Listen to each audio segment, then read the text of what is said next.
ইরানের সর্বোচ্চ নেতা আয়াতুল্লাহ খামেনির শেষ বিদায়কে ঘিরে রাজধানী তেহরানে শোকের পাশাপাশি প্রতিশোধের বার্তা আরও জোরালো হয়েছে।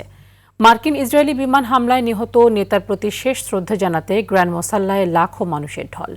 নজিরবিহীন নিরাপত্তার মাঝেই নতুন নেতৃত্ব ও শোকার্ত জনতা দিয়েছে কঠিন জবাবের হুঁশিয়ারি। বিস্তারিত আজহার স্বপ্নিলের প্রতিবেদনে। শোকের চাদরে ঢাকা তেহরান, কিন্তু বাতাসে ভাসছে প্রতিশোধের তীব্র স্লোগান। দেশটির সর্বোচ্চ নেতা আয়াতুল্লাহ আলী খামেনির প্রয়াণে স্তব্ধ গোটা ইরান। শেষ শ্রদ্ধা জানাতে গ্র্যান্ড মোসল্লায় রাতভর অবস্থান করছেন লাখো মানুষ। কঠোর নিরাপত্তায় মঞ্চে রাখা হয়েছে খামেনির মরদেহ। প্রার্থনা আর শোকের মধ্যেই তেহরানের আকাশ বাতাস কাঁপছে যুক্তরাষ্ট্র ও ইসরায়েল বিরোধী স্লোগানে। লাল পতাকা উড়িয়ে রক্তের বদলা নেয়ার দাবি সাধারণ ইরানিদের।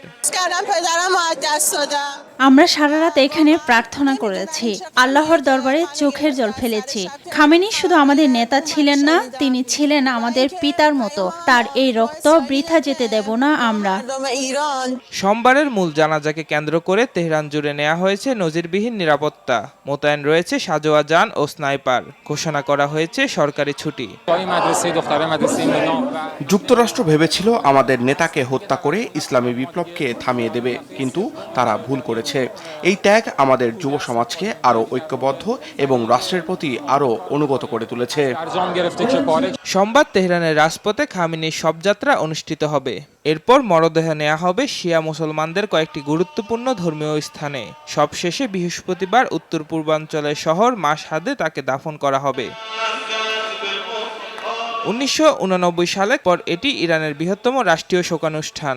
একদিকে খামেনির পুত্র মোজতাবা খামেনির হাত ধরে ক্ষমতার ধারাবাহিকতা, অন্যদিকে রক্তক্ষয়ী প্রতিশোধের শপথ। দুই বার্তায় নতুন এক শুরুর দ্বারপ্রান্তে মধ্যপ্রাচ্যের এই পরাশক্তি। আজহার স্বপ্নিল, RTV।